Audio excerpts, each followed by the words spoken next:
ಆತ್ಮೀಯ ವಿದ್ಯಾರ್ಥಿಗಳೇ, ಇವತ್ತಿನ 10ನೇ ತರಗತಿಯ ಇತಿಹಾಸಕ್ಕೆ ಸಂಬಂಧಪಟ್ಟಂತ ಒಂದು ಪಾಠವನ್ನು ಅಭ್ಯಸಿಸೋಣ. ಆ ಪಾಠಕ್ಕೆ ಸಂಬಂಧಪಟ್ಟಂತೆ ಒಂದು ಕಥೆಯನ್ನು ನಾನು ನಿಮಗೆ ಹೇಳ್ತೀನಿ. ಭಾರತದಲ್ಲಿ ಸರಿಸುಮಾರು 563 ಸಂಸ್ಥಾನಗಳಿದ್ದಾವೆ. ಆ 563 ಸಂಸ್ಥಾನಗಳಲ್ಲಿ ಲಿಂಗಪ್ಪ ನಾಯಕನ ಸಂಸ್ಥಾನ ಅಥವಾ ಪ್ರಾಂತ್ಯವೂ ಒಂದು. ಲಿಂಗಪ್ಪ ನಾಯಕ ತನ್ನ ಪ್ರಾಂತ್ಯದಲ್ಲಿ ಅತ್ಯಂತ ಪ್ರಭಾವಶಾಲಿಯಾದಂತಹ ವ್ಯಕ್ತಿಯಾಗಿದ್ದ.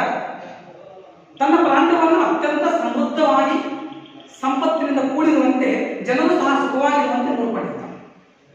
ನೋಡಿ, ಇಲ್ಲೊಂದು ಪದ ಏನು ಹೇಳಿದೆ ಅಂತ, ಲಿಂಗಪ್ಪ ನಾಯಕನ ಪ್ರಾಂತ್ಯ ಅತ್ಯಂತ ಸಂಪತ್ಭರಿತ, ಸಮೃದ್ಧಿಯಿಂದ ಕೂಡಿದ, ಸುಖವಾಗಿ ಬಾಳುತ್ತಿರುವಂತಹ ಪ್ರಜೆಗಳನ್ನ ಇಟ್ಕೊಂಡಿದ್ದ. ಈತನ ಆಸ್ಥಾನಕ್ಕೆ ವಿದೇಶಿಗಳು ವ್ಯಾಪಾರಕ್ಕಂತ ಬರ್ತಾರೆ. ಯಾರ ಆಸ್ಥಾನಕ್ಕೆ? ಲಿಂಗಪ್ಪ ನಾಯಕನ ಆಸ್ಥಾನಕ್ಕೆ ವಿದೇಶಿಗಳು ಆಳ್ವಿಕೆ ಮಾಡಲಿಕ್ಕೆ ಬರ್ತಾರೆ, ವ್ಯಾಪಾರ ಮಾಡಲಿಕ್ಕೆ ಅಂತ ಬರ್ತಾರೆ. ನೋಡಿರಿ, ಇಲ್ಲಿ ನಾವು ನೋಡ್ತೋರ್ತೀವಿ, ಈತ ಲಿಂಗಪ್ಪ ನಾಯಕ. ಈತನ ಆಸ್ಥಾನಕ್ಕೆ ವಿದೇಶಿಗಳು ವ್ಯಾಪಾರಕ್ಕಂತ ಬರ್ತಾರೆ. ಮೊದಲಿಗೆ ಕೇವಲ 4 ಜನ ವ್ಯಾಪಾರಕ್ಕಂತ ಬಂದಂತವರು ಲಿಂಗಪ್ಪ ನಾಯಕನ ಹತ್ರ ಕೇಳ್ಕೊಂತಾರ, ನಾವು ಹಲವಾರು ಹಳ್ಳಿಗಳಲ್ಲಿ ವ್ಯಾಪಾರ ಮಾಡ್ತೀವಿ, ನಮಗೆ ಒಂದಿಷ್ಟು ಅವಕಾಶ ಮಾಡಿಕೊಡಿ ಅಂತ. ಆಗ ಲಿಂಗಪ್ಪ ನಾಯಕ ಹೇಳ್ತಾನೆ, ನಮ್ಮೂರಲ್ಲಿ ದೇವಸ್ಥಾನ ಇದೆ, ಆ ದೇವಸ್ಥಾನಕ್ಕೆ ತಾವೇನಾದ್ರು ಕಾಣಿಕೆ ಕೊಡ್ಬೋದಲ್ಲ ಅಂತಂದಾಗ 1,000 ನಾಣ್ಯಗಳನ್ನ ಕಾಣಿಕೆ ಕೇಳ್ತಾನೆ. ಅವಾಗ ಯಾವುದೇ ಸಂಶಯವಿಲ್ಲದೆ 1,000 ರೂಪಾಯಿ ನಾಣ್ಯಗಳನ್ನ ಅವ್ರಿಗೆ ಕೊಟ್ಟು ವ್ಯಾಪಾರವನ್ನು ಮಾಡ್ತಾರ. 1 ತಿಂಗಳ ಕಾಲ ಅವ್ರು ವ್ಯಾಪಾರ ಮಾಡ್ತಾರೆ. ವ್ಯಾಪಾರ ಮಾಡಿದ ಆದ್ಮೇಲೆ ಮತ್ತೆ ವಾಪಸ್ಸು ಅಪಾರ ಲಾಭದಿಂದ ತಮ್ಮ ದೇಶಕ್ಕೆ ವಿದೇಶಕ್ಕೆ ಮತ್ತೆ ಹೋಗ್ತಾರೆ. ತದನಂತರದಲ್ಲಿ ಲಾಭ ಆಗಿದ್ದರಿಂದ ಮತ್ತೆ ಬಿಡ್ತಾರೆ ಅವರು.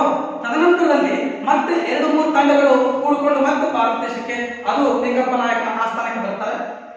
ಆಸ್ಥಾನಕ್ಕೆ ಬಂದ ಮೇಲೆ, ಆ ಪ್ರಾಂತ್ಯಕ್ಕೆ ಬಂದ ಮೇಲೆ ಅದನ್ನ ಕೇಳ್ಕೊತಾರ, ಸ್ವಲ್ಪ ಕಡಿಮೆ ಮಾಡ್ಕೊಳ್ಳಿ ಆ ಕೊಡೋ ದುಡ್ಡನ್ನ ಅಂತಂದಾಗ ಲಿಂಗಪ್ಪ ನಾಯಕ ಧಾರಾಳ ಮನಸ್ಸಿನವನು, ಆಯ್ತು ಮಾಡ್ಕೊಳ್ಳಿ, ನೀವೇನ್ ಬೇಡ ಅಂತ ಅನ್ಕೊಂಡು ಮತ್ತೆ ಅವ್ರಿಗೆ ಪರ್ಮಿಷನ್ ಕೊಡ್ತಾರ. ಆಗ ನೋಡ್ಕೊಡ್ರಿ, 10 ಹಳ್ಳಿಗೆ ವ್ಯಾಪಿಸಿರುವ ಇವರ ವ್ಯಾಪಾರ 10 ಹಳ್ಳಿಗೆ ವ್ಯಾಪಿಸುತ್ತದೆ, ವಿದೇಶಿಗರ ವ್ಯಾಪಾರ.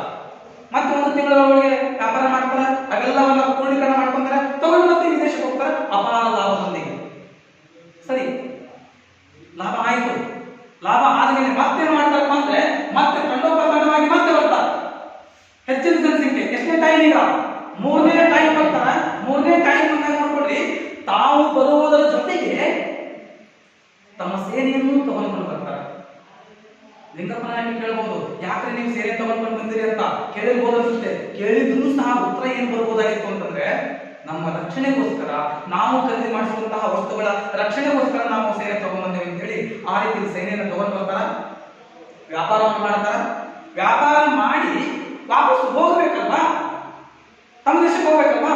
ಹೋಗ್ಬೇಕಾದ್ರೆ ಏನ್ ಮಾಡಿದ್ರು, ಭಾರತದಲ್ಲಿ ಸಿಗುವಂತಹ ಅಥವಾ ಲಿಂಗಪ್ಪ ನಾಯಕನ ಪ್ರಾಂತ್ಯದಲ್ಲಿ ಸಿಗುವಂತಹ ವಸ್ತುಗಳನ್ನ ಕೊಂಡುಕೊಂಡು ಹೋಗ್ಬೇಕಾದಾಗ ಸೇನೆನೂ ಹೋಗ್ಲಿಲ್ಲ, ಬಂದವರು ಇಲ್ಲೇ ಉಳ್ಕೊಂಡು ಕೆಲವರು ಮಾತ್ರ ಆ ದೇಶಕ್ಕೆ ಹೋಗಿ ಹೇಳಿದ್ರಲ್ಲಿ ಭಾರತದಲ್ಲಿ ಅಪಾರದಂತಹ ಸಂಪತ್ತಿದೆ ಅಂತ ಹೇಳಿದ ಮೇಲೆ ಮತ್ತೆ ಇಡೀ ವಿದೇಶಿಗರ ತಂಡ ಈ ಲಿಂಗಪ್ಪ ನಾಯಕನ ಆಸ್ಥಾನಕ್ಕೆ ಪ್ರಾಂತ್ಯಕ್ಕೆ ಬಂದ. ಎಷ್ಟನೇ ಬಾರಿ ಬಂದ್ರೀಗ? 4ನೇ ಬಾರಿ. ಬರಬೇಕಾದಾಗ ವ್ಯಾಪಾರಸ್ಥರು ಅಷ್ಟೇ ಬರಲಿಲ್ಲ, ಮತ್ತೆ ಅಪಾರದಂತಹ ಸೇನೆಯನ್ನು ತೆಗೆದುಕೊಂಡು ಬಂದರು. ಲಿಂಗಪ್ಪ ನಾಯಕನಿಗೆ ಯಾವುದೇ ತೆರಿಗೆಯನ್ನು ಕೊಡದೇನೆ ವ್ಯಾಪಾರವನ್ನು ಮಾಡಿದರು. ಆಗ ಲಿಂಗಪ್ಪನಿಗೆ ಕೆಂಗಣ್ಣಿಗೆ ಗುರಿಯಾಗಿರುವುದು ವಿದೇಶಿ. ಲಿಂಗಪ್ಪ ನಾಯಕ ಅವರ ಮೇಲೆ ಯುದ್ಧ ಸಾಕ. ನೋಡಿ ಹೆಂಗಿದೆ, ಮೊದಲು ಬಂದಾಗ ಬಿಟ್ಟುಕೊಂಡಿದ್ದು ತಪ್ಪು ಯಾರ್ದು? ಲಿಂಗಪ್ಪ ನಾಯಕ ಹೆಸರು. ಹಾಗಾಗಿ ಈಗ ಯುದ್ಧ ಮಾಡಬೇಕಾಗಿದ್ದು ಯಾರು? ಲಿಂಗಪ್ಪ ನಾಯಕ. ಯಾರ ಮೇಲೆ? ವಿದೇಶಿಗರ ಮೇಲೆ ಯುದ್ಧ ಮಾಡುವ ಸನ್ನಿವೇಶಕ್ಕೆ ಬಂತ. ಸರಿ, ಯುದ್ಧ ಮಾಡಿದ್ರು. ಲಿಂಗಪ್ಪ ನಾಯಕನ ಸೋಲಾಯ್ತು, ಕೊಲೆ ಆಯಿತು. ಲಿಂಗಪ್ಪ ನಾಯಕನ ಪ್ರಾಂತ್ಯ, ಅದರ ಸುತ್ತಮುತ್ತಲಿರುವಂತಹ ಪ್ರಾಂತ್ಯಗಳು ವಿದೇಶಿಗಳ ವಶವಾದ. ಅಂದ್ರೆ ಅರ್ಥೈಸಿಕೊಳ್ಳಿ, ವ್ಯಾಪಾರಕ್ಕಂತ ಬಂದಂತವ್ರು ಇವರು ಕೊನೆಯ ಮೂಮೆಂಟಲ್ಲಿ ಕೆಲವೊಂದು ಪ್ರಾಂತ್ಯಗಳಲ್ಲಿ ತಮ್ಮ ಆಧಿಪತ್ಯವನ್ನು ಸ್ಥಾಪಿಸಲಿಕ್ಕೆ ಪ್ರಾರಂಭ ಮಾಡಿಬಿಟ್ರು. ಹೀಗೆ ಹಂತವಾಗಿ ವಿದೇಶಿಗರು ಭಾರತಕ್ಕೆ ಬರಲಿಕ್ಕೆ ಪ್ರಾರಂಭ ಮಾಡಿದರು. ವಿದೇಶಿಗಳು ಭಾರತಕ್ಕೆ ಬರ್ಲಿಕ್ಕೆ ಪ್ರಾರಂಭ ಮಾಡಿದರು. ನೋಡಿ ವಿಚಾರ ಮಾಡಿ, ಇಲ್ಲಿ ಒಂದು ಗಮನ ಇಟ್ಕೊಳ್ಳಿ. ಇಲ್ಲಿ ಇಡೀ ಪ್ರಪಂಚದ ಭೂಪಟವನ್ನು ನಾನು ನಿಮಗೆ ತೋರಿಸ್ತಾ ಇದ್ದೀನಿ. ಇಲ್ಲಿ 7 ಖಂಡಗಳಿದಾವ. ಭಾರತವನ್ನು ನಾವು ಇಲ್ಲಿ ತೋರಿಸ್ತೇವೆ. ಭಾರತವನ್ನ ಇಲ್ಲಿ ನಾವು ನೋಡಬಹುದಾಗಿದೆ. ಈ 7 ಖಂಡಗಳಲ್ಲಿ ನಮ್ಮ ದೇಶವನ್ನು ಹೊರತುಪಡಿಸಿ ಇನ್ಯಾವುದೇ ದೇಶಗಳು ವಿದೇಶಿ ದೇಶಗಳಾಗ್ತವೆ. ಹಾಗೆಯೇ ಭಾರತವು ಈ ಏಷ್ಯಾ ಖಂಡದಲ್ಲಿ ಕಂಡು ಬರುತ್ತೆ. ಮತ್ತೆ ವಿದೇಶಿ ದೇಶಗಳು ಇಲ್ಲಿ ಬೇರೆ ಬೇರೆ ಖಂಡಗಳು, ಆಫ್ರಿಕಾ ಖಂಡ ಬರುತ್ತೆ, ಯುರೋಪ್ ಖಂಡ ಬರುತ್ತೆ. ಹೀಗೆ ವಿದೇಶದಿಂದ ವ್ಯಾಪಾರಕ್ಕಾಗಿ ಬಂದಂತವನ್ನ ನಾವು ಏನಂತ ಕರಿತೇವಪ್ಪ ಅಂದ್ರೆ ಯುರೋಪಿಯನ್ ಅಂತ ಕರಿತೇವೆ. ಯಾಕಂದ್ರೆ ಆ ವ್ಯಾಪಾರಕ್ಕಾಗಿ ಬಂದಂತವರು ಆಫ್ರಿಕಾ ಖಂಡದವರಲ್ಲ, ಯುರೋಪ್ ಖಂಡದವರು. ನಾ ಏನು ವಿದೇಶಿಗಳು ಅಂತ ಹೇಳಿದ್ನಲ್ಲ, ಅವ್ರು ಎಲ್ಲಿಯರು ಯುರೋಪ್ ಖಂಡದವರು. ಹಾಗಾಗಿ ಭಾರತಕ್ಕೆ ಯುರೋಪಿಯನ್ನರ ಆಗಮನ.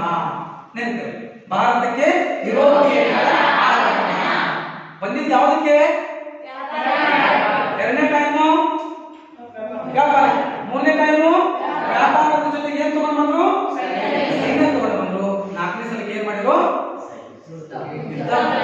ಸೋಲ್ಯಾರಾಯ್ತು ಅಲ್ವಾ? ಹಾಗಾದ್ರೆ ಈ ರೀತಿಯಾಗಿ ಯುರೋಪ್ ಖಂಡಗಳಿಂದ, ಯುರೋಪ್ ದೇಶಗಳಿಂದ ಬಂದಂತಹ ಭಾರತಕ್ಕೆ ಬಂದಲ್ಲ, ಅದಕ್ಕೆ ನಾವು ಇತಿಹಾಸದಲ್ಲಿ 1ನೇ ಅಧ್ಯಾಯ ಬರುತ್ತೆ ಅಂತ ಭಾರತಕ್ಕೆ ಯುರೋಪಿಯನ್ನರ ಆಗಮನ. ನೋಡಿ, ಭಾರತಕ್ಕೆ ಯುರೋಪಿಯನ್ನರ ಆಗಮನ. ಓಕೆ, ನೋಡಿ, ಭಾರತಕ್ಕೆ ಯುರೋಪಿಯನ್ನರ ಆಗಮನ ಇದು ಇತಿಹಾಸದ ಮೊದಲನೆಯ ಅಧ್ಯಾಯ.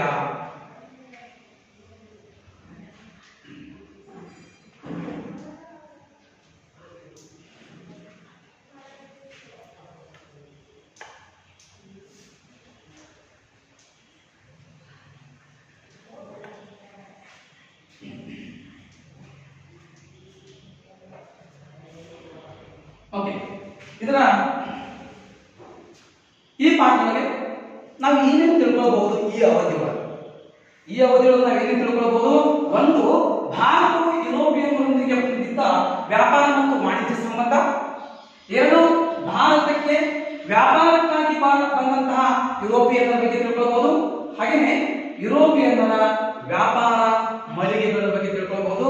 ಅದಾದ್ಮೇಲೆ ಭಾರತಕ್ಕೆ ಬಂದಂತಹ ಯುರೋಪಿಯನ್ ರಾಷ್ಟ್ರಗಳಲ್ಲಿ ಮೊದಲ ರಾಷ್ಟ್ರ ಪೋರ್ಚುಗೀಸ್. ಈ 4 ಫಲಿತಾಂಶಗಳನ್ನ ನಾವು ಈ ಒಂದು ಅಧ್ಯಾಯದೊಳಗೆ, ಈ ಅವಧಿಯೊಳಗೆ ನಾವು ತಿಳ್ಕೊಳ್ಳೋಣ. ನೋಡಿ, ಭಾರತ ಸರ್ ಇತ್ತೀಚಿನ ದಿನಮಾನಗಳಿಂದ ನಾವು ಭಾರತ ಮತ್ತು ಯುರೋಪಿಯನ್ ರಾಷ್ಟ್ರಗಳ ನಡುವೆ ವ್ಯಾಪಾರ ಸಂಬಂಧ ಇತ್ತೇನೋ ಅಂತ ಅನ್ಕೊಳ್ಬೇಕು. ಭಾರತ ದೇಶದ ವ್ಯಾಪಾರ ಸಂಬಂಧ ಯಾವತ್ತಿಂದ ಇತ್ತು ಅಂತಂದ್ರೆ ಪ್ರಾಚೀನ ಕಾಲದಿಂದಲೂ ಭಾರತ ಸಂಬಂಧ ಇದೆ. ಭಾರತ ಮತ್ತು ಯುರೋಪಿಯನ್ ರಾಷ್ಟ್ರಗಳ ನಡುವೆ ವ್ಯಾಪಾರ ಮತ್ತು ವಾಣಿಜ್ಯ ಸಂಬಂಧ ಎರಡು ಇತ್ತು. ಒಂದ್ ಕಡೆಗೆ ವ್ಯಾಪಾರ, ಇನ್ನೊಂದು ಕಡೆಗೆ ವಾಣಿಜ್ಯ. ಯಾವತ್ತಿಗೆ? ಭಾರತ ವ್ಯಾಪಾರ ಮತ್ತು ವಾಣಿಜ್ಯ. ಈ ವ್ಯಾಪಾರ ಮತ್ತು ವಾಣಿಜ್ಯ ಸಂಬಂಧ ಎಂದಿಂದ ಇತ್ತು ಅಂತಂದ್ರೆ ಪ್ರಾಚೀನ ಕಾಲದಿಂದಲೂ ಈ ಒಂದು ವ್ಯಾಪಾರ ವಹಿವಾಟು ಇತ್ತು.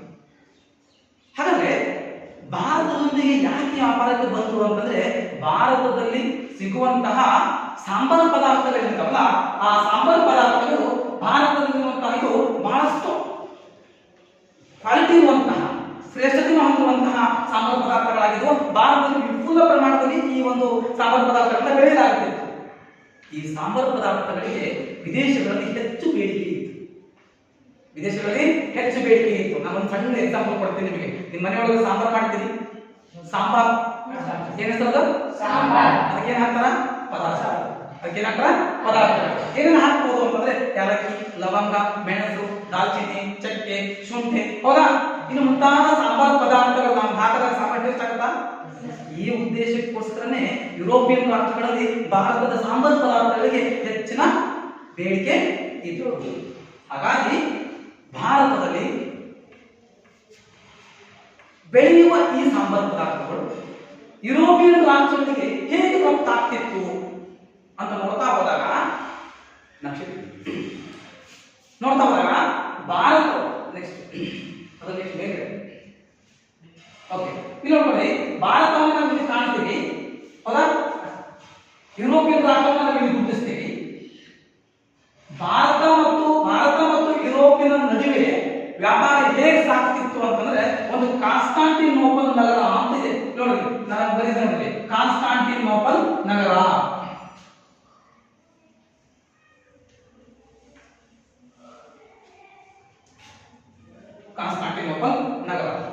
ಈಗ ನಾವೊಂದು ರಫ್ ಆಗಿ ಒಂದು ನಕ್ಷೆ ಬಿಡಿಸ್ತೀನಿ. ಇಲ್ಲಿ ಯುರೋಪಿಯನ್ ರಾಷ್ಟ್ರ ಅನ್ಕೊಳ್ಳಿ, ಯುರೋಪ್. ಓಕೆ, ಇಲ್ಲಿ ಕಾನ್ಸ್ಟಾಂಟಿನೋಪಲ್ ನಗರ ಅಂತ ಅನ್ಕೊಳ್ಳಿ, ಇಲ್ಲಿ ಭಾರತ ಅಂತ ಅನ್ಕೊಳ್ಳಿ. ಸರಿ, ಯಾವುದೇ ಕಾರಣಕ್ಕೂ ಯುರೋಪಿಯನ್ ರಾಷ್ಟ್ರಗಳು ಭಾರತದಲ್ಲಿ ವ್ಯಾಪಾರ ಮಾಡಬೇಕಾದ್ರೆ ನೇರವಾಗಿ ಭಾರತಕ್ಕೆ ಬಂದಿಲ್ಲ. ಯುರೋಪಿಯನ್ ರಾಷ್ಟ್ರದವರು ನೇರವಾಗಿ ಭಾರತಕ್ಕೆ ಬಂದಿಲ್ಲ. ಇದು ನೆನಪಿರಲಿ ನಿಮಗೆ. ಹೇಗೆ ಬರ್ತಿತ್ತು ಅಂತಂದ್ರೆ, ಈ ಕಾನ್ಸ್ಟಾಂಟಿನೋಪಲ್ ನಗರ ಭಾರತ ಮತ್ತು ಯುರೋಪಿನ ನಡುವೆ ಇರುವಂತಹ ಒಂದು ಭೂಮಾರ್ಗದ ಮೂಲಕ ರಸ್ತೆ ಮಾರ್ಗದ ಮೂಲಕ ಸಾಗುತ್ತಿತ್ತು ವ್ಯಾಪಾರ. ಹಾಗಾಗಿ ಇಲ್ಲಿ ನೆನಪಿರಲಿ, ಇಲ್ಲಿಂದ ವಸ್ತುಗಳನ್ನ ಕೊಂಡುಕೊಳ್ಳಿರುವಂತದ್ದು ಇಟಲಿ.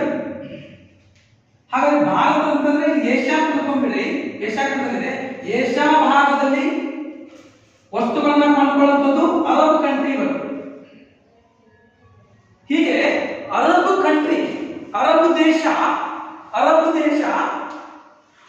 ಏಷ್ಯಾದಲ್ಲಿನ ವಸ್ತುಗಳನ್ನ ಕೊಂಡುಕೊಳ್ತಿತ್ತು. ನೆನಪಿರಲಿ, ಅರಬ್ ದೇಶ ಏಷ್ಯಾ ಭಾಗದಲ್ಲಿನ ವಸ್ತುಗಳನ್ನ ಕೊಂಡುಕೊಳ್ತಿತ್ತು. ಕೊಂಡುಕೊಂಡು ಎಲ್ಲಿ ಕಳಿಸ್ತಿತ್ತಪ್ಪ ಅಂದ್ರೆ ಕಾನ್ಸ್ಟಾಂಟಿನೋಪಲ್ ನಗರಕ್ಕೆ ಕಳಿಸ್ತಿತ್ತು. ಯಾರು? ಅರಬ್. ಎಲ್ಲಿ ವಸ್ತುಗಳನ್ನ ಎಲ್ಲಿ ಕಳಿಸ್ತಿದ್ರು? ಕಾನ್ಸ್ಟಾಂಟಿನೋಪಲ್ ನಗರ ಕಳಿಸ್ತಿದ್ರು.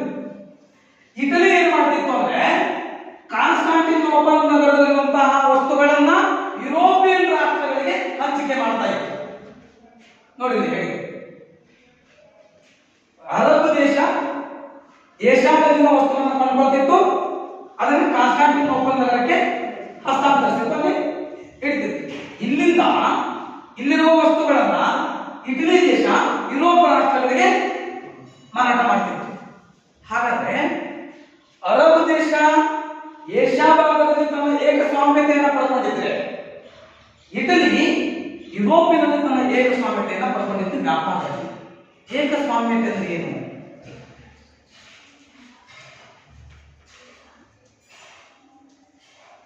ಏಕಸ್ವಾಮ್ಯತೆ ಅಂದ್ರೆ ವ್ಯಾಪಾರದಲ್ಲಿ ಹಕ್ಕನ್ನು ಪಡೆದಿರುವಂತದ್ದು.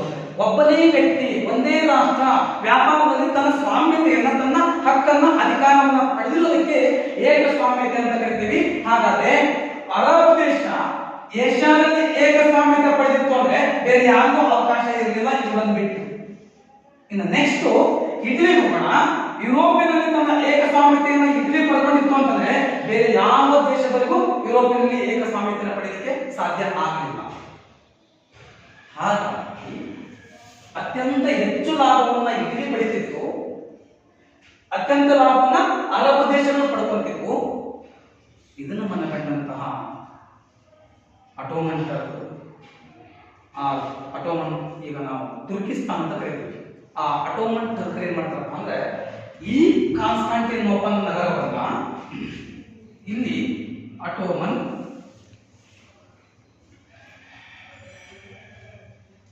ಟರ್ಕರು, ಇಲ್ಲಿ ಇಟಲಿ ಬರೆದಿದ್ದೀನಿ. ಈ ಅಟೋಮನ್ ಟರ್ಕರು ಏನ್ ಮಾಡ್ತಾರಪ್ಪ ಅಂದ್ರೆ ಈ ಕಾನ್ಸ್ಟಾಂಟಿನೋಪಲ್ ನಗರವನ್ನ ವಶಪಡಿಸಿಕೊಳ್ತಾರೆ. ಈ ಕಾನ್ಸ್ಟಾಂಟಿನೋಪಲ್ ನಗರವನ್ನ ವಶಪಡಿಸಿಕೊಳ್ತಾರೆ. ನೋಡಿ, ನಾನು ನಿಮಗೆ ಇಲ್ಲಿ ನಕ್ಷತ್ರ ಮ್ಯಾಪ್ ಮೇಲೆ ಇನ್ನು ಸ್ವಲ್ಪ ಬ್ಯಾಕ್ ಹೋಗು. ಓಕೆ, ಇಲ್ಲಿ ನೋಡ್ರಿ, ಈ ಭಾಗ ಏನಿದೆಯಲ್ಲ, ಈ ಭಾಗ ನಾನು ಗುರುತಿಸ್ತೇನೆ ನೋಡಿ. ಈ ಗುರುತಿಸಿರುವಂತಹ ಭಾಗ ಇದೇನಿದೆಯಲ್ಲ, ಇದು ಕಾನ್ಸ್ಟಾಂಟಿನೋಪಲ್ ನಗರ. ಇದು ನೆಕ್ಸ್ಟ್ ಈ ಕಾನ್ಸ್ಟಾಂಟಿನೋಪಲ್ ನಗರ ಯಾಕೆ ಗುರುತಿಸಿದ್ದೀನಿ ಅಂತಂದ್ರೆ, ನೋಡ್ಕೊಳ್ರಿ, ನಾನು ಏನು ಗುರುತು ಮಾಡಿದ್ದಲ್ಲ, ಇದು ಕಾನ್ಸ್ಟಾಂಟಿನೋಪಲ್ ನಗರದ ಇಲ್ಲಿಂದ ಇಲ್ಲಿ ಕಾನ್ಸ್ಟಾಂಟಿನೋಪಲ್ ಅಂತ ಇದೆ, ನಿಮಗೆ ಕಾಣುತ್ತಿಲ್ಲ. ಇಲ್ಲಿಂದ ಇದು ಭಾರತದಿಂದ ಹೀಗಾಸಿ ಹಿಂಗ್ ಬಂದು ಯುರೋಪಿಯನ್ ರಾಷ್ಟ್ರಕ್ಕೆ ಹೋಗ್ತಿತ್ತು. ಇಲ್ಲಿರುವಂತಹ ಈ ಮಾರ್ಗ ಏನಿದೆಯಲ್ಲ, ಇದು ಭೂಮಾರ್ಗ.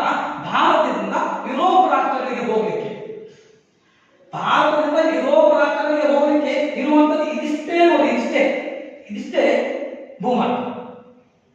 ಇದನ್ನು ಬಿಟ್ಟರೆ ಮತ್ತೆ ಏನಾಯ್ತು ಈ ಸಂದರ್ಭದಲ್ಲಿ, ಅಟೋಮನ್ ಟರ್ಕರು 1453ರಲ್ಲಿ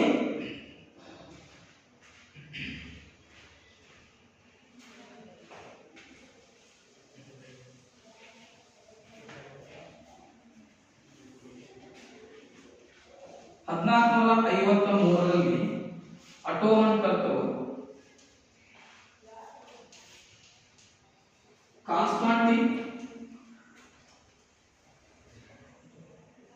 ಕಾನ್ಸ್ಟಾಂಟಿನೋಪಲ್ ನಗರವನ್ನ 1453ರಲ್ಲಿ ವಶಪಡಿಸಿಕೊಂಡಿದ್ದಾರೆ. 1453ರಲ್ಲಿ ಯುದ್ಧ ಸಾರಿ ಆ ಕಾನ್ಸ್ಟಾಂಟಿನೋಪಲ್ ನಗರ ವಶಪಡಿಸಿಕೊಂಡಾದ ಮೇಲೆ ಏನಿದು ಕಾನ್ಸ್ಟಾಂಟಿನೋಪಲ್ ನಗರ ಏನಾಗಿತ್ತಪ್ಪ ಅಂದ್ರೆ ಅಂತಾರಾಷ್ಟ್ರೀಯ ವಿನಿಮಯ ಮಾರುಕಟ್ಟೆ ಆಗಿತ್ತದು. ಯುರೋಪಿಯನ್ ರಾಷ್ಟ್ರಕ್ಕೂ ನೋಡ್ಬೇಡಿ, ಯುರೋಪಿಯನ್ ರಾಷ್ಟ್ರಕ್ಕೂ ಕಾನ್ಸ್ಟಾಂಟಿನೋಪಲ್ ನಗರ ಬೇಕಿತ್ತು. ಅರಬ್ ದೇಶದಿಂದ ಅಥವಾ ಏಷ್ಯಾ ಭಾಗದಿಂದ ಈ ಕಡೆ ಹೋಗ್ಬೇಕಂದ್ರೆ ಇದೇ ಕೇಂದ್ರ ಸ್ಥಾನ ಆಗಿತ್ತು. ಹಾಗಾಗಿ ಏನಂತ ಕರಿತೀವಪ್ಪ ಅಂತಂದ್ರೆ ನಾವು ಯುರೋಪಿಯನ್ ರಾಷ್ಟ್ರಗಳ ವ್ಯಾಪಾರದ ಹೆಬ್ಬಾಗಿಲು ಅಂತ ಕರಿತೀವಿ. ನಾವು ಏನ್ ಕರಿತೀವಿ? ಯುರೋಪಿಯನ್ ರಾಷ್ಟ್ರಗಳ ವ್ಯಾಪಾರದ ಹೆಬ್ಬಾಗಿಲು ಆಗಿತ್ತು ಯಾವುದು? ಕಾನ್ಸ್ಟಾಂಟಿನೋಪಲ್ ನಗರ. ಇದನ್ನ ಅಟೋಮನ್ ಟರ್ಕರು 1453ರಲ್ಲಿ ಅದನ್ನ ವಶಪಡಿಸಿಕೊಂಡಿರ್ತಾರೆ. ಆಗ ನೋಡ್ಕೊಳ್ರಿ, ಕಾನ್ಸ್ಟಾಂಟಿನೋಪಲ್ ನಗರದ ಮೇಲೆ ಸಂಪೂರ್ಣ ಹಿಡಿತವನ್ನ ಯಾರು ಪಡ್ಕೊಂತಾರ? ಆಗೇನ್ ಮಾಡಿದ್ರು? ಭಾರತ ಅಥವಾ ಏಷ್ಯಾ ಭಾಗದಲ್ಲಿರುವಂತಹ ವಸ್ತುಗಳು ಇಲ್ಲಿ ಹೋಗ್ತಿದ್ವಾ? ಇಲ್ಲಿಂದ ಏನು ಹೋಗ್ತಿದ್ವು? ಯುರೋಪ್ ಹೋಗ್ತಿದ್ವು. ಇಟಲಿ ದೇಶದಲ್ಲಿ ಕಳಿಸಿದ್ರು, ಯುರೋಪ್ ಕಳಿಸಿದ್ರು. ಇಲ್ಲಿಂದ ವಸ್ತುಗಳನ್ನ ಕಳಿಸಬೇಕಾದ್ರೆ ಹೆಚ್ಚಿನ ತೆರಿಗೆಯನ್ನು ಹಾಕ್ತಿದ್ರು.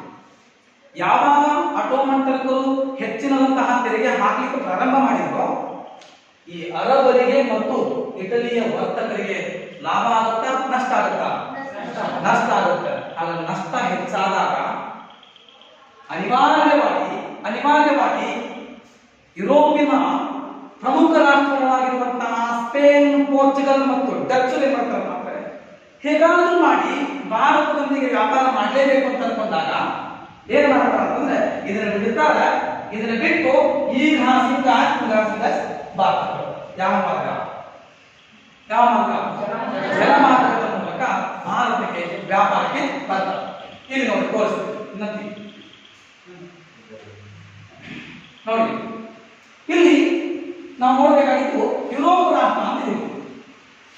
ಯುರೋಪ್ ರಾಷ್ಟ್ರ ಇಲ್ಲಿಂದ ನೋಡ್ಕೊಂಡು ಜಲಮಾರ್ಗವನ್ನು ಕಂಡುಹಿಡಿದು ಇಲ್ಲಿಗೆ ಬಂದು ವಾಪಸ್ ಕೇಪ್ ಆಫ್ ಗುಡ್ ಹೋಪಿಗೆ ಬಂದು ಇಲ್ಲಿಂದ ವಾಪಸ್ ಭಾರತದ ಈ ಕ್ಯಾಲಿಕಟ್ ಅಂತ ಸ್ಥಳಕ್ಕೆ ಬರ್ತಾರ. ಯಾಕೆ ಈ ಕೆಲಸ ಮಾಡಿ ಪ್ರಾರಂಭ ಮಾಡಿದ್ರೆ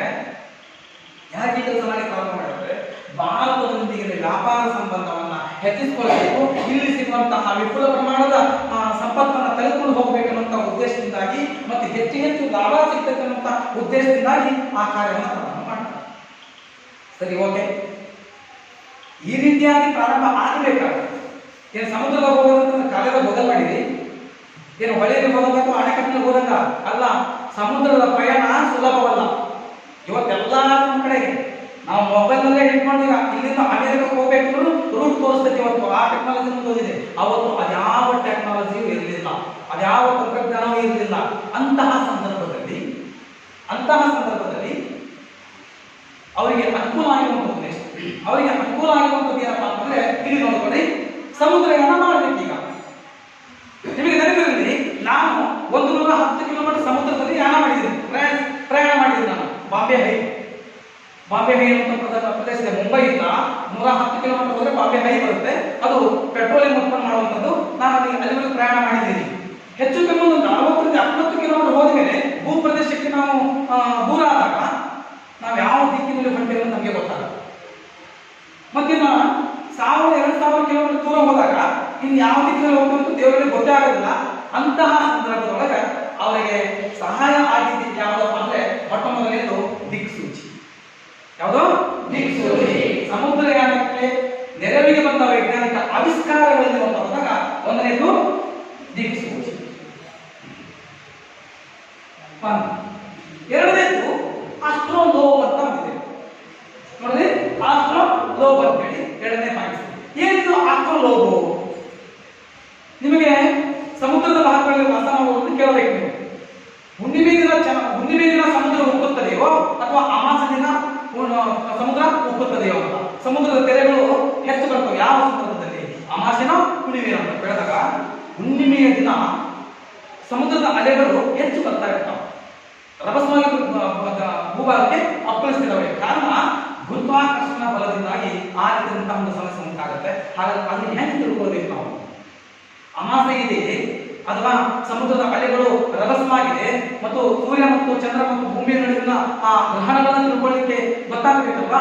ಅದಕ್ಕೋಸ್ಕರ ಅದನ್ನ ಅರಿಲಿಕ್ಕೆ ಅರ್ಥಗಳು ಇದೆ.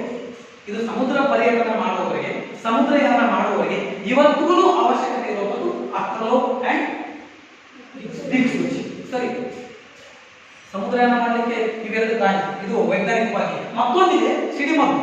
ನೀವು ಪಟಾಕಿ ಹಾರಿಸಿದ್ರಿ, ಹಾರಿಸಿದ್ರ ಅದರೊಳಗೆ ಬಳಸುವಂತಹ ಸಿಡಿಮದ್ದನ್ನು ಸಹ ಈ ಸಮುದ್ರಯಾನಕ್ಕೆ ಬೇಕಾದಂತಹ ಒಂದು ಪ್ರಮುಖ ಅಂಶಗಳು. ಸರಿ, ಆಯ್ತು ಬಿಡಿ ಸರ್. ಇಲ್ಲಿ ಒಂದು ಧರ್ಮ ಪ್ರಚಾರಕರು ಅಂತ ಹೇಳ್ಬಿಟ್ಟು ಕೊಟ್ಟಿರಲ್ಲ, ಅದು ಹೆಂಗೆ ಸರ್ ಅಂತ ಕೇಳ್ತಿರ್ತೀವಿ ನಾವು. ಧರ್ಮ ಪ್ರಚಾರಕರು ಯಾಕೆ ಅವಶ್ಯಕತೆ ಬೀಳ್ತು ಅಂತಂದ್ರೆ, ನಾನು ಹೇಳಿದೆ ನಿಮಗೆ, ಈಗ ನಾನು ಬಾಂಬೆಗೆ ಹೋಗಿದ್ದೆ, ಎಲ್ಲೋರ ಅಜಂತಾ ದೇವಾಲಯಗಳು ಹೋಗಿದ್ದೆ. ನೋಡಬೇಕು ಆ ದೇವಾಲಯಗಳನ್ನ 4ನೇ ಶತಮಾನ 5ನೇ ಶತಮಾನದಲ್ಲಿ ಕೆತ್ತಿರುವಂತಹ ಆ ಎಲ್ಲೋರ ಮತ್ತು ಅಜಂತಾ ಗುಹೆಗಳನ್ನ ನೋಡಿಬಿಟ್ರೆ ಒಂದೇ ಏಕಶಿಲೆಯಲ್ಲಿ ಕೆತ್ತನೆ ಮಾಡಿದ್ದಾರೆ. ಅಷ್ಟೊಂದು ಅದ್ಭುತವಾಗಿರುವಂತಹ ದೇವಸ್ಥಾನಗಳಿದಾವೆ. ಎಷ್ಟಿದಾವೆ? ಅತ್ಯಂತ ಅದ್ಭುತವಾಗಿರುವಂತಹ ದೇವಸ್ಥಾನ ಇದಾವೆ. ಈಗ ನಾನು ಹೇಳೋದ್ರಿಂದ ನಿಮ್ಗೂ ನೋಡ್ಬೇಕಂತ ಅನಿಸ್ತದ?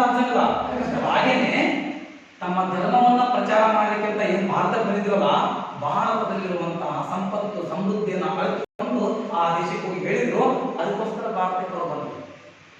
ಇನ್ನು ಮತ್ತು ಪ್ರವಾಸಿಗರು ಹೇಳಿದ ಟೂರ್ ಹೋಗಿರ್ತಾರೆ ಅಂತೇಳಿ ಆ ಪ್ರವಾಸಕ್ಕೆ ಅಂತ ಬಂದಿರ್ತಾರಲ್ಲ, ಅವರು ಒಂದು ಎಕ್ಸಾಂಪಲ್ ಕೊಡಬಹುದು.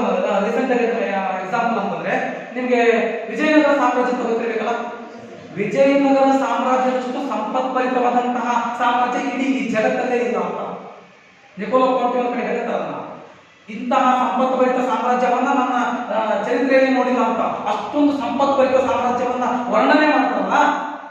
ಅದನ್ನು ನೋಡಿ ಕಾನೂನು ಹೇಗಿದೆ ನೋಡಿ ಕಾನೂನು ಬಂದಂತ ಏನ್ ಮಾಡ್ತಾರಪ್ಪ ಅಂದ್ರೆ, ಆ ಯುರೋಪಿಯನ್ ದೇಶಗಳಿಗೆ ಹೋಗಿ ಹೇಳ್ತಾರೆ ಏನಂತ, ಭಾರತ ಮತ್ತಷ್ಟು ಸಮೃದ್ಧವಂತ ರಾಷ್ಟ್ರವಾಗಿದೆ. ಈ ಎಲ್ಲಾ ಅಂಶಗಳು ಏನಾಗ್ತಾವಪ್ಪ ಅಂತಂದ್ರೆ ಸಮುದ್ರಯಾನಕ್ಕೆ ಬರ್ಲಿಕ್ಕೆ ಕಾರಣ ಆಗಬಹುದು. ಮೇಲೆ ಇಲ್ಲಿ ನೋಡಿ, ಮೇಲೆ ಹಾಗಾಗಿ ಸಮುದ್ರ ಯಾನ ಮಾಡಲಿಕ್ಕೆ ದಿಕ್ಸೂಚಿ ಆಗಿರಬಹುದು, ಅಸ್ಟ್ರೋಲೋವ್ ಆಗಿರಬಹುದು, ಸಿಡಿಮದ್ದು ಆಗಿರಬಹುದು, ಹಾಗೆಯೇ ಧರ್ಮ ಪ್ರಚಾರಕರಾಗಿರ್ಬೋದು, ಅದೇ ರೀತಿಯಾಗಿ ಪ್ರವಾಸಿಗರಾಗಿರ್ಬೋದು.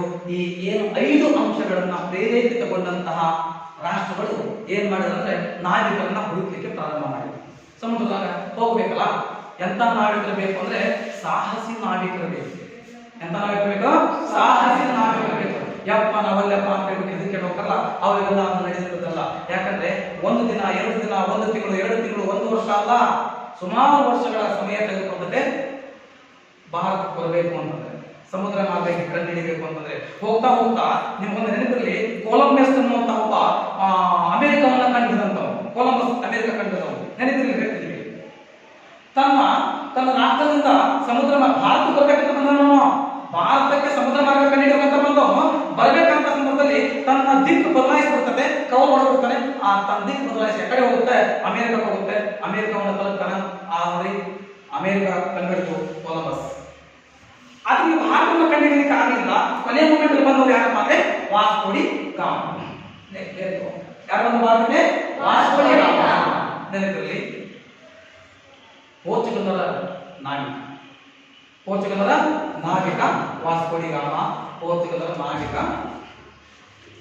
ಇಲ್ಲಿ ಅಷ್ಟಿಗೆ ಭಾರತಕ್ಕೆ ಬಂದಂತವ್ರು ಅಂತ ಹೋದ್ರೆ ಪೋರ್ಚುಗೀಸ್. ಭಾರತಕ್ಕೆ ಬಂದಂತ ಯಾರು? ಪೋರ್ಚುಗೀಸ್. ಭಾರತಕ್ಕೆ ಮೊಟ್ಟ ಮೊದಲ ದೇಶ.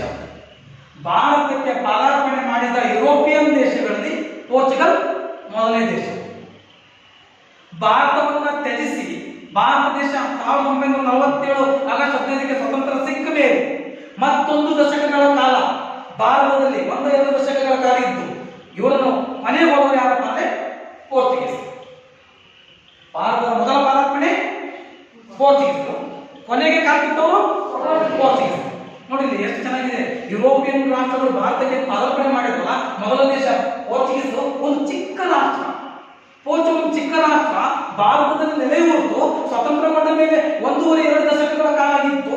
ಕೊನೆಗೂರನ್ನ ಹೊರಗೆ ಹಾಕಿದ್ದೆ ಎಲ್ಲಿಂದಪ್ಪ ಅಂದ್ರೆ ಗೋವೆಯಿಂದ. ಎಲ್ಲಿಂದ ಹೊರಗಿದ್ರು? ಗೋವೆಯಿಂದ ಹೊರಗೆ ಹಾಕಬೇಕಾಯ್ತು. ಅದೇ ನೆಕ್ಸ್ಟ್ ಬರ್ದು ಹೇಳ್ತೀವಿ.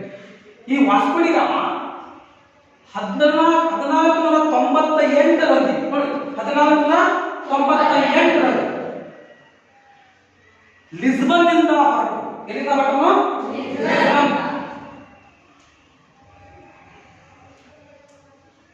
ಲಿಸ್ಬನ್ ನಿಂದ ತನ್ನ ಪ್ರಯಾಣವನ್ನು ಪ್ರಾರಂಭ ಮಾಡಿದ ವಾಸ್ಕೋ ಡಿ ಗಾಮ, ಲಿಸ್ಬನ್ ನಿಂದ ಹೊರಟಂತಹ ನಾವಿಕ ವಾಸ್ಕೋ ಡಿ ಗಾಮ ಭಾರತಕ್ಕೆ ಬಂದು ತಲುಪಿದ್ದು 1498 ಭಾರತಕ್ಕೆ ಬಂದ. ಎಲ್ಲಿ ಬಂದ ಸರ್? ಕಲ್ಲಿಕೋಟೆಯ ನೋಡಿ, ಕಲ್ಲಿಕೋಟೆಯ ಕಾಪಡ್ ಎಂಬಲ್ಲಿ ಈತ ಬಂದಿಲ್ಲ. ಕಲ್ಲಿಕೋಟೆಯ ಕಾಪಡ್ ಎಂಬಲ್ಲಿ ಬಂದ. ನೆನಪಿರಲಿ, ವಾಸ್ಕೋ ಡಿ ಗಾಮ ಎಲ್ಲಿಂದ ಬಿಟ್ಟ? ಲಿಸ್ಬನ್ ನಿಂದ ಬಿಟ್ಟ. 1498 ಎಲ್ಲಿ ಬಂದ? ಕಲ್ಲಿಕೋಟೆಯ ಕಾಪಡ್ ಎಂಬಲ್ಲಿಗೆ ಬಂದ. ಹಾಗೆ ಕಾಪಡ್ ಎಲ್ಲಿದೆ? ಕಾಪಡ್ ಎಲ್ಲಿದೆ ಅಂತಂದ್ರೆ ಪಶ್ಚಿಮ ಭಾರತದ ಕೇರಳದಲ್ಲಿ, ಪಶ್ಚಿಮ ಭಾರತದ ಕೇರಳದಲ್ಲಿ ಕಲ್ಲಿಕೋಟೆ ಇದೆ. ಅದರ ಪಕ್ಕದಲ್ಲಿ ಒಂದು ಗ್ರಾಮ ಇದೆ, ಯಾವುದು? ಕಾಪಡ್ ಎನ್ನುವಂಥದ್ದು. ಈ ಕಾಪಡಿಗೆ ಬಂದು ಇಳಿದ ಆ ಸಂದರ್ಭದಲ್ಲಿ ಆಳ್ವಿಕೆ ಮಾಡ್ತಾರೆ ಯಾರಪ್ಪ ಅಂತಂದ್ರೆ ಮೊಘಲರು ಆ ಪ್ರದೇಶವನ್ನ ಆಳ್ವಿಕೆ ಮಾಡ್ತಾರೆ. ಓಕೆ, ಹೀಗೆ ತನ್ನ ನಾವಿಕರನ್ನ ಕಳಿಸ್ತಾ ಭಾರತದಲ್ಲಿ ತಮ್ಮ ವ್ಯಾಪಾರವನ್ನ ಮಾಡ್ತಾ ಬಂದು ವಾಸ್ಕೋ ಡಿ ಗಾಮನ ನಂತರ ಇಲ್ಲಿ ಭಾರತದಲ್ಲಿ ಅದು ಪಶ್ಚಿಮ ಭಾರತದಲ್ಲಿ ತಮ್ಮ ಆಧಿಪತ್ಯವನ್ನು ಅವರಿಗೆ ಸ್ಥಾಪನೆ ಮಾಡಲಿಕ್ಕೆ ಆಗಲಿಲ್ಲ. ಬಟ್ ವ್ಯಾಪಾರ ಮಾಡಿದ ಯಾರು? ವಾಸ್ಕೋ ಡಿ ಗಾಮ ವ್ಯಾಪಾರವನ್ನ ಮಾಡಿದ, ಆದರೆ ಸಾಮ್ರಾಜ್ಯವನ್ನು ಸ್ಥಾಪನೆ ಮಾಡಲಿಕ್ಕೆ ಆಗಲಿಲ್ಲ. ವಾಪಸ್ ಆದ ಮತ್ತೆ ಪೋರ್ಚುಗಲ್ಗೆ ಹೋದ. ಆತನ ನಂತರ ಇಲ್ಲಿನ ಪೋರ್ಚುಗಲ್ಲರ ಏನು ಸಾಮ್ರಾಜ್ಯ ಸಂಘದಂತಹ ಒಂದು ಗುರುತನ್ನು ಇಟ್ಟಿದ್ದೋ ಅದಕ್ಕೆ ವಾಯ್ಸ್ರಾಯ್ ಬಂದಂತವನು ಫ್ರಾನ್ಸಿಸ್ಕೋ ಡಿ ಅಲ್ಮೇಡಾ. ಯಾರು? Francisco D Almeida. ಈತ ಭಾರತಕ್ಕೆ ಬಂದ. ನೋಡಿ, ಜಲಮಾರ್ಗದ ಮೂಲಕ ಭಾರತಕ್ಕೆ ಬಂದ ಯುರೋಪಿಯನ್ ಮೊದಲ ರಾಷ್ಟ್ರ, ಭಾರತವನ್ನು ತೊರೆದ ಕೊನೆಯ ರಾಷ್ಟ್ರ ಪೋರ್ಚುಗಲ್. ಮೊದಲ ಬಂದಿದ್ದು ಪೋರ್ಚುಗಲ್, ಕೊನೆ ಹೋಗಿದ್ದು ಪೋರ್ಚುಗಲ್. ಹಾಗಾದ್ರೆ ಭಾರತಕ್ಕೆ ಪೋರ್ಚುಗಲ್ನ ವಾಯ್ಸ್ರಾಯ್ ಆಗಿ ಬಂದಂತವನು ಯಾರಪ್ಪ? Francisco D Almeida. ಈತ ಭೂಮಿಯ ಮೇಲೆ ಪೋರ್ಚುಗೀಸರ ಅಧಿಕಾರವನ್ನು ಸ್ಥಾಪಿಸುವ ಹಂಬಲ ಮಾಡಿಲ್ಲ. ಯಾಕೆ ಭೂಮಿಯ ಮೇಲೆ ಸಾಮ್ರಾಜ್ಯವನ್ನು ಸ್ಥಾಪಿಸುವ ಹಂಬಲ ಮಾಡಿಲ್ಲ ಅಂತಂದ್ರೆ, ಇಲ್ಲಿ ಕಾನ್ಸ್ಟಾಂಟಿನೋಪಲ್ ನಗರದ ಈ ಭೂಮಾರ್ಗ ಮುಚ್ಚಿತ್ತು. ಇಲ್ಲಿ ಯಾವುದೇ ವ್ಯಾಪಾರ ವಹಿವಾಟು ನಡೀತಿರ್ಲಿಲ್ಲ. ಹಾಗಾಗಿ ಯಾಕೆ ಮಾಡೋಣ ಭೂಮಿಯ ಮೇಲೆ ಆಧಿಪತ್ಯವನ್ನ, ಭೂಮಿಯ ಮೇಲೆ ಯಾಕೆ ಅಧಿಕಾರ ಸ್ಥಾಪಿಸೋಣ ಅಂತ ವಿಚಾರ ಮಾಡಿಕೊಂಡಂತಹ ಫ್ರಾನ್ಸಿಸ್ಕೋ ಡಿ ಅಲ್ಮೇಡಾ ಸಮುದ್ರದ ಮೇಲಿಂದ ಆಧಿಪತ್ಯವನ್ನು ಸ್ಥಾಪಿಸಲಿಕ್ಕೆ ಪ್ರಾರಂಭ ಮಾಡಿದ. ಸರ್, ಸಮುದ್ರದ ಮೇಲೆ ಇನ್ನೇನೈತ್ರಿ? ಅಲ್ಲಿ ಮನೆ ಇರ್ತಾವ, ಮಠ ಇರ್ತಾವ ಅಂತ ಅನ್ಕೋಬಹುದು ನೀವು. ಇಲ್ಲ, ಯಾಕೆ ಸಮುದ್ರದ ಮೇಲಿನ ತನ್ನ ಆಧಿಪತ್ಯವನ್ನು ಸ್ಥಾಪಿಸಲಿಕ್ಕೆ ಪ್ರಯತ್ನ ಮಾಡಿದ್ರೆ, ಭೂಮಾರ್ಗದಲ್ಲಿ ಯಾವುದೇ ವ್ಯಾಪಾರ ವಹಿವಾಟು, ಯಾವುದೇ ವ್ಯಾಪಾರ ವಾಣಿಜ್ಯ ಚಟುವಟಿಕೆಗಳು ನಡೆದೇ ಇರುವಂತದ್ದು ಗೊತ್ತಾಗಿತ್ತು. ಜಲಮಾರ್ಗದ ಮೂಲಕ ಯುರೋಪಿಯನ್ ರಾಷ್ಟ್ರಗಳು ಯಾವುದೇ ಕಾರಣಕ್ಕೂ ಭಾರತಕ್ಕೆ ಬರಬಾರದು, ಜಲಮಾರ್ಗದ ಮೂಲಕ ಯಾವುದೇ ಕಾರಣಕ್ಕೆ ಭಾರತಕ್ಕೆ ಬರಬಾರದು ಅನ್ನುವಂತ ಉದ್ದೇಶದಿಂದಾಗಿ ಇಡೀ ಸಮುದ್ರ ಮಾರ್ಗವನ್ನ ತನ್ನ ಏಕಸ್ವಾಮ್ಯತೆ ಇಟ್ಟುಕೊಂಡಿದ್ದ. ಸುಮಾರು ಎಷ್ಟು ವರ್ಷಗಳ ಕಾಲ ಅಂತಂದ್ರೆ 100 ವರ್ಷಗಳ ಕಾಲ. ಈ ತರ ಒಬ್ಬನೇ ಅಲ್ಲ, ಇಡೀ ಪೋರ್ಚುಗೀಸ್ ರಾಷ್ಟ್ರ 100 ವರ್ಷಗಳ ಕಾಲ, 1 ಶತಮಾನಗಳ ಕಾಲ ತಮ್ಮ ಆಧಿಪತ್ಯವನ್ನು ಸ್ಥಾಪಿಸಿಕೊಂಡಿದ್ರು. ಅಂದ್ರೆ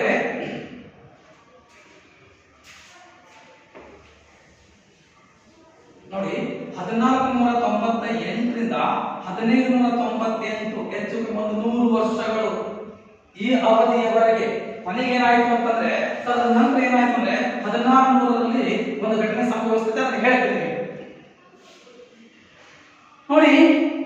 ಸಮುದ್ರದ ಮೇಲಿನ ಆಧಿಪತ್ಯವನ್ನು ಸ್ಥಾಪಿಸೋದಕ್ಕೋಸ್ಕರ ಏನ್ ಮಾಡ್ತಾರಪ್ಪ ಅಂದ್ರೆ ನೀಲಿ ನೀರಿನ ನೀತಿ ಅಂತ. ನೀಲಿ ನೀರಿನ ನೀತಿ ಅಂತಂದ್ರೆ ಗೊತ್ತಾ? ಸಮುದ್ರ ಯಾವ ಆಕಾರದಲ್ಲಿದೆ? ನೀಲಿ ಆಕಾರದಲ್ಲಿದೆ.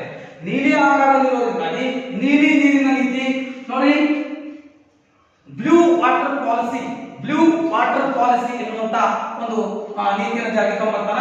ಇದರಿಂದಾಗಿ ಸಮುದ್ರದ ಮೇಲಿನ ತನ್ನ ಆಧಿಪತ್ಯವನ್ನು ಸ್ಥಾಪಿಸಲಿಕ್ಕೋಸ್ಕರ ಈ ನೌಕಾಶಕ್ತಿಯನ್ನ ಬಲಪಡಿಸ್ತಾರೆ. ನೌಕಾಶಕ್ತಿ ಅಂದ್ರೆ ಗೊತ್ತಾ? ಮಿಲಿಟರಿ. ನಾವು ಹೇಳಿದ್ರೆ ನಮ್ಮ ಭಾರತ ದೇಶದಲ್ಲಿ 3 ವಿಧದ ಸೇನಾ ವ್ಯವಸ್ಥೆ ಇದೆ. ಒಂದು ವಾಯುಸೇನೆ, ಭೂಸೇನೆ ಮತ್ತೆ ನೌಕಾಸೇನೆ ಅಂತ ಹೇಳಿ.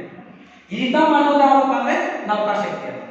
ಸಮುದ್ರದಲ್ಲಿ ಯಾವುದೇ ಕಾರಣಕ್ಕೂ ಬೇರೆ ರಾಷ್ಟ್ರದವರು ನಮ್ಮ ಭಾರತದ ಮೇಲೆ ವ್ಯಾಪಾರವನ್ನು ಮಾಡಲಿಕ್ಕೆ ಅವಕಾಶ ಕೊಡಬಾರದು ಅನ್ನೋ ಉದ್ದೇಶದಿಂದ ಹಾಗಾಗಿ ಏನ್ ಮಾಡ್ತಾನ, ನೀರಿನ ನೀತಿಯನ್ನ ಜಾರಿಗೆ ತಗೊಂಡು ಬರ್ತಾನ. ಯಾವುದೇ ಕಾರಣಕ್ಕೂ ಬೇರೆ ರಾಷ್ಟ್ರಗಳು ಬಂದ್ರೆ ಅಲ್ಲಿ ಯುದ್ಧ ಮಾಡಿ ಅವ್ರ ಜೊತೆಗೆ ಫೈಟ್ ಮಾಡಿ ಅವ್ರನ್ನ ವಾಪಸ್ ಕಳಿಸುವಂತ ವ್ಯವಸ್ಥೆಗೋಸ್ಕರನೇ ನೀರಿನ ನೀತಿಯನ್ನು ಜಾರಿಗೆ ತಗೊಂಡು ಬರ್ತಾನೆ. ಯಾರು? Francisco D Almeida. ನೆಕ್ಸ್ಟ್ ಈತನ ನಂತರ ಬಂದಂತವನು ಯಾರಪ್ಪ? ಮತ್ತೊಬ್ಬ ವೈಸರ ಅಂದ್ರೆ Alfonso D Albuquerque. Alfonso D Albuquerque ಈತನ ನಂತರ ಬರ್ತಾನೆ.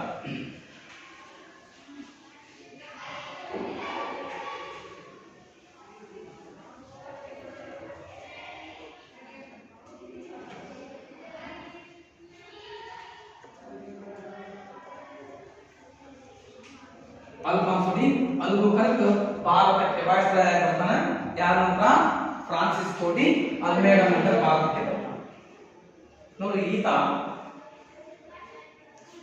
ಭಾರತದಲ್ಲಿ ಪೋರ್ಚುಗೀಸರ ಸಾಮ್ರಾಜ್ಯವನ್ನ ಸ್ಥಾಪಿಸಿದ ನಿಜವಾದ ಕೀರ್ತಿ ಯಾರು ಸಲ್ಲತ್ತಪ್ಪ ಅಂದ್ರೆ ಅಲ್ಫಾನ್ಸೋ ಡಿ ಅಲ್ಬುಕರ್ಕ್ಗೆ ಸಲ್ತದೆ. ಯಾಕೆ ಸಲ್ತು ಅಂತಂದ್ರೆ 1510ರಲ್ಲಿ ಗೋವೆಯನ್ನ ಬಿಜಾಪುರದ ಸುಲ್ತಾನರಿಂದ ವಶಪಡಿಸಿಕೊಂಡಿರ್ತಾರೆ. ಯಾರಿಂದ? ಬಿಜಾಪುರದ ಸುಲ್ತಾನರಿಂದ ಗೋವೆಯನ್ನ ವಶಪಡಿಸಿಕೊಂಡ್ರು. ಆ ಲೆವೆಲ್ಗೆ ಪೋರ್ಚುಗಲ್ ಚಿಕ್ಕ ರಾಷ್ಟ್ರ ಭಾರತದಲ್ಲಿ ಬಂದು ಗೋವಾವನ್ನು ವಶಪಡಿಸಿಕೊಳ್ಳುವ ಲೆವೆಲ್ಗೆ ಇವರು ಬೆಳೆದಾರ ಅಂತಂದ್ರೆ ಭಾರತದಲ್ಲಿ ಎಷ್ಟು ಮುಗ್ಧರಿದ್ರು ಅಂತ. 1510ರಲ್ಲಿ ಗೋವೆಯನ್ನು ವಶಪಡಿಸಿಕೊಳ್ತಾರೆ ಬಿಜಾಪುರ ಸುಲ್ತಾನರಿಂದ. ಈ ಗೋವಾನ ಪೋರ್ಚುಗೀಸರ ಆಡಳಿತ ಕೇಂದ್ರ ಆಗುತ್ತೆ. ಗೋವಾ ಪೋರ್ಚುಗೀಸರ ಆಡಳಿತ ಕೇಂದ್ರ ಆಗುತ್ತೆ. ಎಲ್ಲಿಂದ ಪ್ರಾರಂಭ ಆಗುತ್ತದೆ? 1510ರಿಂದ ಹಿಡ್ಕೊಂಡು ಭಾರತ ದೇಶ ಸ್ವತಂತ್ರ ಸಿಕ್ಕು ಮತ್ತೊಂದು 2 ದಶಕಗಳ ಅವಧಿಯವರೆಗೂ ಗೋವಾ ಅವರ ಕೇಂದ್ರ ಕಚೇರಿ ಆಗುತ್ತೆ. ಅಲ್ಲಿಂದ ಯಾವುದೇ ಕಾರಣಕ್ಕೂ ಬಿಟ್ಟು ಹೋಗಲಾಗುತ್ತದೆ. ಆ ನಂತರದಲ್ಲಿ ಡಚ್ ಮತ್ತು ಇಂಗ್ಲಿಷರ ಆಗಮನದಿಂದಾಗಿ ರಾಜಕೀಯವಾಗಿ ಪೋರ್ಚುಗೀಸರು ಅವನತಿಯನ್ನು ಕಾಣ್ತಾರೆ. ಯಾಕೆ ಅವನತಿ ಕಂಡು? ಸರಿ, ಇವರೇ ಮೊಟ್ಟ ಮೊದಲಿಗೆ ಬಂದರೆ ಇವರೇ ಸ್ಟ್ರಾಂಗೆಸ್ಟ್ ಇರ್ಬೋದಲ್ಲ ಅಂತ. ಯಾಕಂದ್ರೆ ವಿಪುಲ ಪ್ರಮಾಣದ ಸಂಪತ್ತಿತ್ತು ಸಹ ವಸ್ತುನ ಇವ್ರು ತಗೊಂಡೋಗಿರ್ತಾರೆ, ಬಹಳ ಶ್ರೀಮಂತರಾಗಿರ್ಬೋದಲ್ಲ ಅಂತ ಅನ್ಕೊಳ್ಬಹುದು. ಯಾಕೆ ಆಗಲಿಲ್ಲ ಅಂತಂದ್ರೆ ಇದು ಚಿಕ್ಕ ರಾಷ್ಟ್ರ ಆಗಿದ್ದು ಬಹುದೂರದ ಭಾರತವನ್ನು ಆಳೋದಕ್ಕೆ ಇವರಲ್ಲಿ ಏನಿರಲಿಲ್ಲ ಅಂದ್ರೆ ಮ್ಯಾನ್ ಪವರ್ ಇರಲಿಲ್ಲ. ಇವರಿಗೆ ಮಾನವ ಸಂಪನ್ಮೂಲದ ಕೊರತೆಯಿಂದಾಗಿ ಡಚ್ಚರು ಮತ್ತು ಇಂಗ್ಲಿಷರ ಆಗಮನದಿಂದ ರಾಜಕೀಯವಾಗಿ ಸಂಪೂರ್ಣವಾಗಿ ಕಳೆದುಕೊಂಡು ಬಿಡುತ್ತಾರೆ. ಇದು ಪೋರ್ಚುಗೀಸರ ವಿಷಯಕ್ಕೆ ಸಂಬಂಧಪಟ್ಟಂತೆ ನಾವು ನೋಡಬಹುದು. ಇನ್ನು ಭಾರತದಲ್ಲಿ ಐರೋಪ್ಯರ ನೆರೆಗಳು ಅಥವಾ ಮಳವಿಗಳನ್ನು ನೋಡ್ತಾ ಹೋದಾಗ ನಾನು ಗುರುತಿಸಿದ್ದೀನಿ ಆ ನಕ್ಷೆಯೊಳಗೆ. ಒಂದು ಪೋರ್ಚುಗೀಸರು ಬಂದಾಗ ಗೋವಾ ಬರುತ್ತೆ, ಮಾಹೆ ಮತ್ತು ಪಾಂಡಿಚೇರಿ ಇವರ ಪ್ರಮುಖವಾಗಿರುವಂತಹ ವ್ಯಾಪಾರ ಮಳಿಗೆಗಳು ಭಾರತ ನಕ್ಷೆಯಲ್ಲಿ ಕಾಣಬಹುದು. ನೆಕ್ಸ್ಟ್ ಇಂಗ್ಲಿಷರು ಬಂದಾಗ ಮುಂಬೈ ಅವರ ಕೇಂದ್ರ ಕಚೇರಿ, ಮದ್ರಾಸ್ ಮತ್ತು ಕೋಲ್ಕತ್ತಾ ಇವು 3 ಅವರ ಕೇಂದ್ರ ಸ್ಥಾನಗಳಾಗಿತ್ತು. ಅದಾದಮೇಲೆ ಕಲ್ಲಿಕೋಟೆ, ಮದ್ರಾಸ್, ಆಗ್ರಾ ಮತ್ತು ಸೂರತ್ ಇನ್ನು ಮುಂತಾದವುಗಳಿದ್ದಾವೆ. ಇನ್ನು ಫ್ರೆಂಚ್ ನೋಡಿದಾಗ ಪಾಂಡಿಚೇರಿ, ನೆಕ್ಸ್ಟ್ ಚಂದ್ರನಗರ, ಮಾಹೆ ಮತ್ತು ಕಾರೈಕಲ್ ಎನ್ನುವಂಥದ್ದು ಈ ಇನ್ನು ಮುಂತಾದವುಗಳು ಭಾರತದಲ್ಲಿ ತಮ್ಮ ಐರೋಪ್ಯ ನೆಲೆಗಳನ್ನ ಸ್ಥಾಪನೆ ಮಾಡಬಹುದು. ಇನ್ನು ಡಚ್ಚಿಗೆ ಹೋದಾಗ ಕೊಚ್ಚಿನ್, ಬಸ್ರೂರ್, ಪುಲಿಕಾಟ್ ಮತ್ತು ನಾಗಪಟ್ಟಣ ಇವುಗಳು ಭಾರತದಲ್ಲಿ ಐರೋಪ್ಯ ನೆಲೆಗಳಾಗಿದ್ದಾವೆ. ಇಲ್ಲಿ ಪಾಂಡಿಚೇರಿ ಅನ್ನುವಂಥ ಒಂದು ಅಂಶ ನಾವು ನೋಡಬಹುದು. ಫ್ರೆಂಚ್ ಮತ್ತು ಇಂಗ್ಲಿಷ್ ಬಂದಂತ ಸಂದರ್ಭದಲ್ಲಿ ಆ ಅವಧಿಗಳನ್ನು ಹೇಳಿದ್ದೆ ನಾನು. ಈ ಪಾಂಡಿಚೇರಿ ಏನಿದೆ ಇದು ಫ್ರೆಂಚರ ರಾಷ್ಟ್ರ ಹೇಗಿದೆಯೋ ಫ್ರೆಂಚ್ ರಾಷ್ಟ್ರದ ಹಾಗೆಯೇ ಪಾಂಡಿಚೇರಿ ನಿರ್ಮಾಣ ಆಗಿರೋದು. ಪಾಂಡಿಚೇರಿ ನಾನು ಹೋಗಿದ್ದೀನಿ ಪಾಂಡಿಚೇರಿಗೆ. ಪಾಂಡಿಚೇರಿ ಹೇಗಿದೆ ಅಂದ್ರೆ ಫ್ರೆಂಚರ ರಾಷ್ಟ್ರ ಹೇಗಿದೆಯೋ ಅದೇ ರೀತಿಯಲ್ಲಿ ನಿರ್ಮಾಣ ಆಗಿರುವಂಥದ್ದು ಫ್ರೆಂಚ್ ಕಾಲೋನಿ ಅಂತ ಇದೆ ಪಾಂಡಿಚೇರಿ. ಆ ರೀತಿ ನಿರ್ಮಾಣ ಆಗಿರುವಂಥದ್ದು. ಇದಿಷ್ಟು ವಿಷಯವನ್ನ ಈ ಅವಧಿಯಲ್ಲಿ ನಾವು ತಿಳ್ಕೊಂಡಿದ್ವಿ. ಒಂದನೇದು ಭಾರತ ಮತ್ತು ಯುರೋಪಿಯನ್ ರಾಷ್ಟ್ರಗಳ ನಡುವಿನ ವ್ಯಾಪಾರ ಮತ್ತು ವಾಣಿಜ್ಯ ಸಂಬಂಧ, ಭಾರತದೊಂದಿಗಿನ ಐರೋಪ್ಯ ರಾಷ್ಟ್ರಗಳ ವ್ಯಾಪಾರ ಸಂಬಂಧ, ಭಾರತ ಮತ್ತು ಯುರೋಪಿಯನ್ ರಾಷ್ಟ್ರಗಳ ನಡುವೆ ಯಾವುದಂತಹ ಒಂದು ಜಲಮಾರ್ಗವನ್ನು ಕಂಡುಹಿಡಿದುಕೊಂಡು ಬಂದಿರುವಂಥದ್ದು, ಹಾಗೆಯೇ ಭಾರತದ ಐರೋಪ್ಯರ ನೆಲೆಗಳು, ಭಾರತದ ಪೋರ್ಚುಗೀಸರ ನೆಲೆ ಯಾವ ರೀತಿಯಾಗಿತ್ತು ಅನ್ನುವಂಥ ವಿಚಾರವನ್ನ ತಿಳ್ಕೊಂಡಿದ್ವಿ. ಹಾಗಾದ್ರೆ ನಾನೊಂದು ಪ್ರಶ್ನೆ ಕೇಳ್ತೇನೆ ನಿಮಗೆ, ಭಾರತಕ್ಕೆ ಮೊಟ್ಟ ಮೊದಲು ಭೇಟಿ ನೀಡಿದ ಯುರೋಪಿಯನ್ ರಾಷ್ಟ್ರಗಳಲ್ಲಿ ಮೊದಲಿದೆ ಯಾವುದು? ಯಾವುದು? ಅಂದ್ರೆ ಭಾರತವನ್ನು ಬಿಟ್ಟು ಕೊನೆಗೆ ಹೋಗೋದು ಯಾವುದು? ಓಕೆ.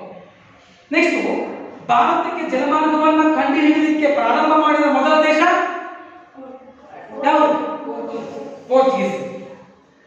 ಭಾರತಕ್ಕೆ ಜಲಮಾರ್ಗವನ್ನು ಕಂಡುಹಿಡಿಯಲಿಕ್ಕೆ ಬಂದಂತಹ ಸಾಹಸಿ ನಾವಿಕ ವಾಸ್ಕೋ ಡಿ ಗಾಮ. ವಾಸ್ಕೋ ಡಿ ಗಾಮ ಭಾರತಕ್ಕೆ ಯಾವಾಗ ಬಂದ? 1498. ಓಕೆ. ಅಟೋಮನ್ ಟರ್ಕರು ಡ್ಯಾಸ್ ನಗರವನ್ನು ವಶಪಡಿಸಿಕೊಂಡ್ರು, ಕಾನ್ಸ್ಟಾಂಟಿನೋಪಲ್ ನಗರವನ್ನು ವಶಪಡಿಸಿಕೊಂಡ್ರು. ಯಾವಾಗ? 1453ರಲ್ಲಿ ಕಾನ್ಸ್ಟಾಂಟಿನೋಪಲ್ ನಗರವನ್ನ ಅಟೋಮನ್ ಟರ್ಕರು ವಶಪಡಿಸಿಕೊಂಡರು. ಓಕೆ. ಯುರೋಪಿಯನ್ ರಾಷ್ಟ್ರಗಳನ್ನ ವ್ಯಾಪಾರದ ಏಕಸ್ವಾಮ್ಯತೆಯನ್ನು ಪಡೆದುಕೊಂಡವರು ಯಾರು? ಯುರೋಪಿಯನ್ ರಾಷ್ಟ್ರದಲ್ಲಿ ವ್ಯಾಪಾರದ ಏಕಸ್ವಾಮ್ಯತೆಯನ್ನು ಪಡೆದುಕೊಂಡವರು ಯಾರು? ಇಟಲಿ. ಓಕೆ. ಏಷ್ಯಾ ಭಾಗದಲ್ಲಿ ವ್ಯಾಪಾರದ ಏಕಸ್ವಾಮ್ಯತೆಯನ್ನು ಪಡೆದುಕೊಂಡವರು ಓಕೆ. ಈ ಪಾಠದಲ್ಲಿ ಸಂಬಂಧಪಟ್ಟಂತೆ ಇಷ್ಟು ವಿಷಯಗಳನ್ನು ತಾವು ತಿಳ್ಕೊಂಡಿದ್ರಿ. Okay, thank you very much.